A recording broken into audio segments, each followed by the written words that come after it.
आजकल सर्दी कितनी बढ़ गई है और सर्दियों में दही खाना तो बिल्कुल छोड़ ही देते हैं हम। और इसमें हमारी भी क्या ही गलती।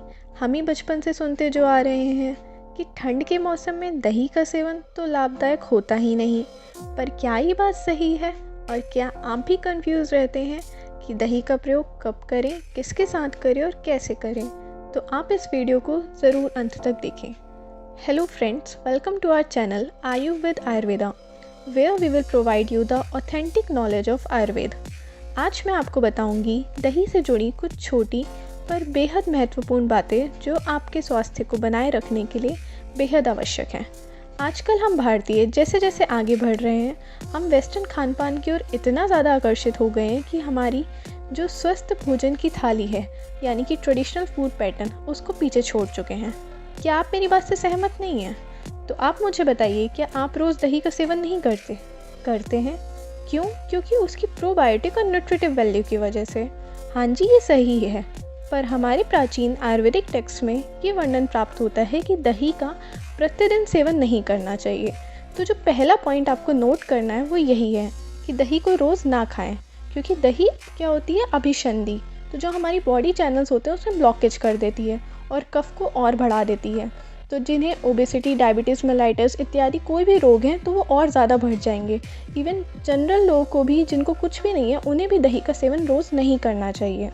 Second point to be noted is, दही को कभी गर्म करके सेवन नहीं करना।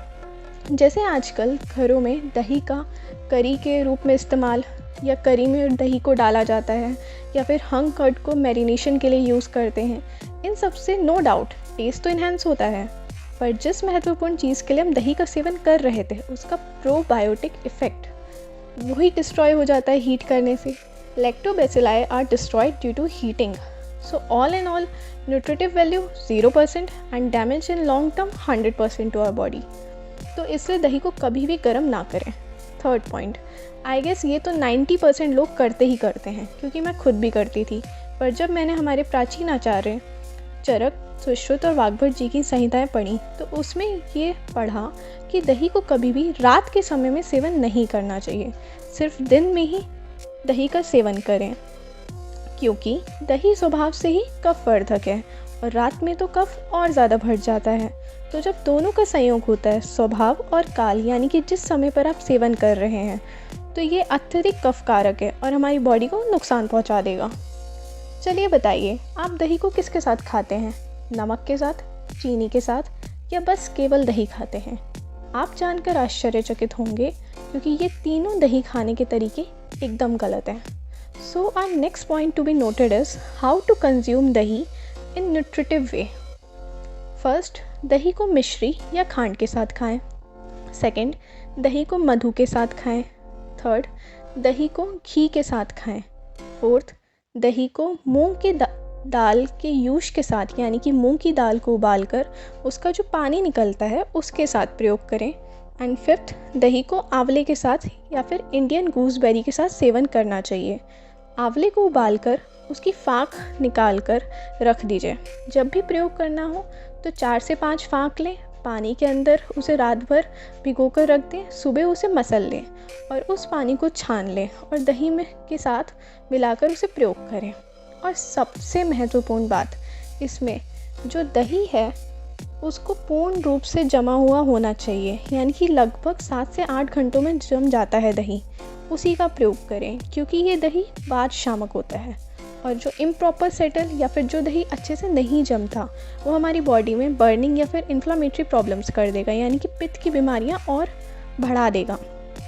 अकॉर्डिंग टू क्लासिकल टेक्स्ट, दही स्वभाव से ही हमारी बॉडी के लिए पित्त और कफ को बढ़ाता है। इसलिए मिश्री, घी और आंवले के साथ प्रयोग करने पर उसका जो पित्त वृद्धिकर भाव होता है, जो पित्त को बढ़ाने वाला उसका भाव होता है, वो कम हो जाता है। तो जो लोग भी पित्त से संबंधित रोग से ग्रसित हैं या फिर जिनको हो रखे हैं, जैसे कि bleeding disorders, burning problem, skin diseases, वो ऐसे प्रयोग कर सकते हैं। और जिनको कोई भी कफ वृद्धिकर भाव वाले प्रॉब्लम्स हैं, जैसे कि डायबिटीज़ हो गया, ओबेसिटी हो गई, स्वेलिंग है, तो इन सब में जो है उन्हें मूंग की दाल और मधु के साथ दही का प्रयोग करना चाहिए, क्योंकि ऐसा करने से उसका जो कफ वृद्धिकर भाव होता है दही का, वो कम हो जाता है। अगर आप इस चीज़ का ध्यान नहीं रखते तो लॉन्ग टर्म में आपको ज्वर, रक्तपित्त यानी कि ब्लीडिंग डिसऑर्डर्स, कुष्ठ, स्किन डिजीज़ेस, पांडु, एनीमिया और डिजीनेस जैसी दिक्कतें हो सकती हैं। मुझे पता है आपको उत्सुकता होगी ये जानने की, जो मैंने आपसे वीडियो की स्टार्टिंग में पूछा था कि सर्दियों में दही का सेवन करें कि ना करें। तो अब मैं आपको बताती हूँ। जनरली 6 सीज़न या ऋतुएं होती हैं। शिशिर लेट विंटर, बसंत स्प्रिंग, ग्रीष्म summer, Varsha rainy, Sharad autumn and Hemant early winter. तो जो आजकल चल रहा है विंटर सीज़न यानी कि शिशिर और हेमंत, इसमें दही का सेवन करें, क्योंकि दही स्वभाव से क्या होता है, गर्म तासीर का होता है। तो प्रयोग करें सर्दी में इसको। पर इसमें भी छोटी सी बात आपको याद रखनी है कि रूम टेम्परेचर में दही का सेवन करें और ताज़ी दही का सेवन करें, यानी रात में जमाएं और रूम टेम्परेचर पर रखें, फ्रिज में बिल्कुल ना रखें और सुबह इसका सेवन कर लें। क्योंकि ताज़ी दही तो जो मीठी होती है वही लाभदायक है, क्योंकि वक्त के साथ दही क्या होता है, खट्टा, और अधिक खट्टा हो जाता है तो पित्त और रक्त की दुष्टि कर देता है। वर्षा सीज़न में भी दही का प्रयोग करें, क्योंकि वर्षा सीज़न में यानी कि रेनी सीज़न में हमारी जो अग्नि होती है, पाचन क्रिया होती है, वो मंद हो जाती है।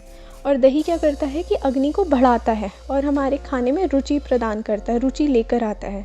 और वात शामक है, जो वात बढ़ा हुआ होता है वर्षा सीज़न में, रेनी सीज़न में, वो कम हो जाता है। तो इसलिए हमें विंटर्स में और रेनी सीज़न में दही का प्रयोग करना चाहिए। बाकी समर्स में इसलिए नहीं करना चाहिए क्योंकि दही पाचन में भारी होता है, पचने में भारी और गर्म तासीर का होता है। अब बात आती है कि कौन से दूध से दही बनाना चाहिए।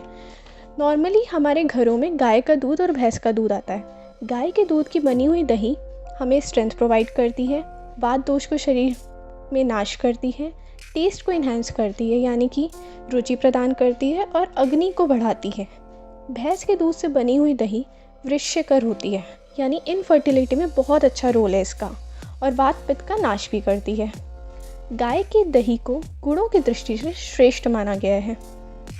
अब दही का प्रयोग किन किन रोगों में हम कर सकते हैं। जिन्हें नज़ला ज़ुकाम ज़्यादा रहता है, वो सामान्य तापमान में जो दही रहती है उसका प्रयोग करना चाहिए उन्हें।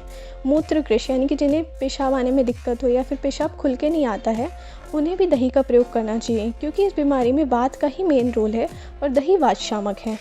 थर्ड इज़ अतिसार, डायरिया में करना चाहिए। आपने सुना ही होगा कि दही और चावल को लूज़ मोशंस में देने का विधान भी है, आप देते भी होंगे। फोर्थ इज़ आरोचक, यानी कि जब खाना खाने का मन ना हो, भूख लगे पर खाना खाने का मन ना हो, तो क्या करना चाहिए कि सुबह सुबह ताज़ा जमा दही को 1 कटोरी लें। वह रुचि बढ़ाएगा, क्योंकि हल्का खट्टा होता है और गर्म तासीर का होता है, तो HCl का सेक्रेशन बढ़ेगा और भूख खुलकर लगेगी। और जो लोग पतले हैं उनकी शरीर की पुष्टि के लिए दही अच्छा है, क्योंकि दही स्निग्ध और मधुर होता है, तो ये अच्छे से आपके शरीर को पुष्ट कर देता है। बाकी एमेनोरिया में यानी कि नष्टार्थम में भी दही का प्रयोग करें। अब जो टेक अवे मैसेज है आप लोगों के लिए वो ये है। फर्स्ट, पूर्ण रूप से जमा हुआ दही ही खाएं। सेकंड, दही को केवल दिन में खाएं। थर्ड, दही का सेवन रोज़ ना करें। फोर्थ, दही को सर्दियों में और बारिश के मौसम में खाएं। फिफ्थ एंड मोस्ट इम्पॉर्टेंट, दही को मिश्री, मधु, घी, मूंग की दाल और आंवले के साथ ही प्रयोग करें। यही खूबसूरती है हमारे आयुर्वेद की कि एक ही प्रकार का आहार हम अलग अलग व्यक्तियों में, ऋतुओं में और रोगों में कुछ ना कुछ मॉडिफिकेशन, कॉम्बिनेशन करके जैसा जिसके अनुकूल है उसको दे सकते हैं।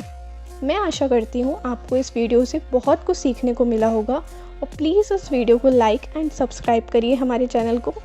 और अगर आपको ये वीडियो अच्छी लगी हो या फिर कोई भी आपकी क्वेरीज हो तो प्लीज़ कमेंट सेक्शन में बताएं। आयुर्वेद अपनाइए और स्वस्थ रहिए। Thank you.